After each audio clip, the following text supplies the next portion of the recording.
Today we journey to a deeper dimension of Dhul Hijjah by exploring one of the most powerful stories. It's a story of a woman who was abandoned in the desert, became the mother of nations, a source of inspiration, and a source of nourishment for you today. Have you ever in your life felt utterly alone, or you felt like you had impossible circumstances, seemingly no support around you? If so, then you share something profound with one of Islam's most revered women of all time, Hajar, عليها, the mother of Isma'il, عليه. And I want you to think about your experiences in light of this story. Imagine the following scene. There's a vast, merciless desert, not a drop of water, not a trace of vegetation, no human settlement for miles and miles and kilometers. And there stands Hajar, a woman alone with her infant son. Her husband, Prophet Ibrahim, السلام, he's following divine command. But he left them there with the divine command and minimal provisions, no water. And this part of her experience that inspired millions, it's also found in the stories of those who came after, and they followed in the footsteps of Ibrahim السلام and Hajar السلام in terms of sacrifice, commitment, and trust in Allah subhanahu wa ta'ala. So think about your personal experiences. Think about the times you felt alone. Think about a desert that someone may feel like they're going through with no source of nourishment whatsoever. What happens? As their supplies dwindle, the baby's crying from thirst. Hajar does not collapse in despair. She doesn't surrender to victimhood. Instead, she takes action, running and rushing between the hills of Safa and Marwa, scanning the horizon for any sign of relief. She embodies what we now know as tawakkul, which it's not passive resignation, but active trust. It's active trust in Allah with your combined effort. But let's make this a little more intense. She's desperately searching. She has an infant baby boy. She's worried. And this is commemorated by people performing sa'i today. So as she looks for water, this moment was about maintaining faith despite not seeing the wisdom of the trial that she went through. And what happens? What emerges is Zamzam water, and it flows continuously for thousands of years, quenching the thirst of billions of people, and it quenches our thirst today. The Prophet ﷺ honored her struggle by mentioning, and that is why people make sa'i between them, meaning Safa and Marwa, thinking about her trust in Allah, her hard work, and then the Zamzam that emerged with the support of Allah subhanahu wa ta'ala and the angel that came down. This is not just history. It's a living metaphor and a living reality for so many people in different contexts. Look at the state of the Ummah today and reflect. And I don't need to begin to list the examples because you know how many there are. It could be that there is a Ghazan child under the rubble. It could be it's a mother or father looking for water.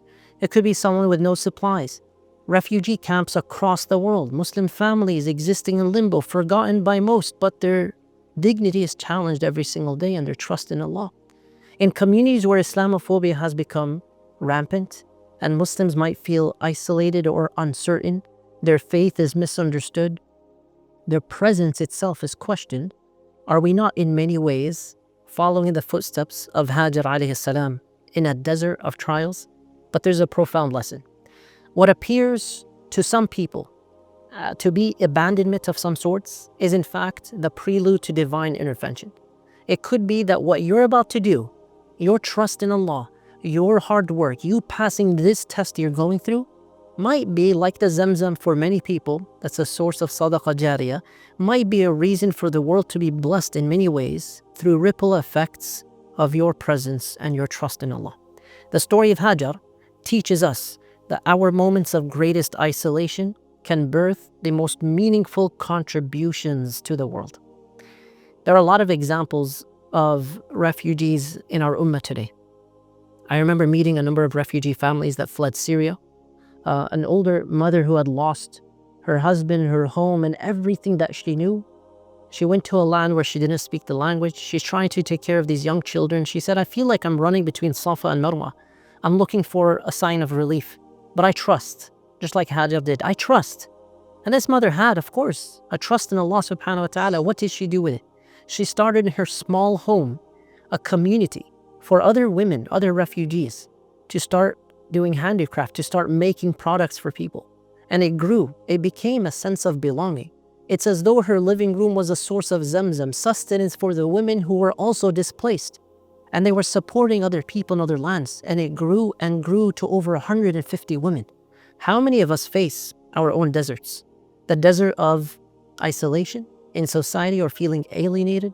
Some people have a desert of confusion in a world of many values and ideologies. The desert of helplessness when you witness suffering on social media, live stream genocide of your brothers and your sisters and your children. So the question is not, will you face a desert? We all do. The question is, what are you doing in that desert? What will you do when you're there? When we talk about tawakkul, tawakkul is a concept that's misunderstood by a lot of people. People think tawakkul means trust in Allah and then do nothing else, be passive. But tawakkul is action. Tawakkul starts in the heart and shows up in your actions, your trust, the way you respond to a hardship, the way you react to different situations. It impacts your emotions at times too. And of course, the Prophet ﷺ, he was asked in the famous story by the Bedouin man, should I tie my camel and trust in Allah, or should I leave it untied and trust in Allah? And he said, وَاعْقِلْهَا وَتَوَكَّلْ. اعْقِلْهَا وَتَوَكَّلْ. So tie it. Tawakkul meaning keep your trust in Allah. You did your part and you have trust. That's the lesson of Hajar. She ran, she exerted energy and effort between these two mountains. And Allah subhanahu wa ta'ala gives us a divine promise, so you never worry or wonder. وَمَن يَتَوَكَّلْ عَلَى اللَّهِ فَهُوَ حَسْبُهُ. Whoever puts their trust in Allah, Allah will be sufficient for them. And this is what our situation demands today. Not fatalism disguised as Islam, not being passive but claiming its patience, rather determined action, deep trust, hard work. However small the efforts are, they could become like Zamzam, a source of life in one way for other people. And it could outlive you as well, long after you depart from this world. So how do we apply all of this in a very practical way? The legacy of Hajar, alayhi salam. First, reframe your personal struggle as a potential source of universal blessing. Rewards with Allah subhanahu wa ta'ala, upgrade in the ranks of Jannah. Think about the spring of Zamzam in the desert that you're in. Number two, balance your determined action with deep trust in Allah. Why? Because Allah was perfect to you before your hardship. He remains perfect throughout. He doesn't change in His perfection. Number three, look beyond immediate relief to a lasting legacy. Look beyond the moment you're in. Take a step back. What's the bigger picture? There's a legacy that can impact the rest of the world. And number four, recognize that isolation sometimes is the birthplace of innovation. So when conventional supports leave you, when it's gone and that door is closed, it's possible many other doors will open. And lastly, understand that your personal trial, it might be a response to the dua of the Ummah.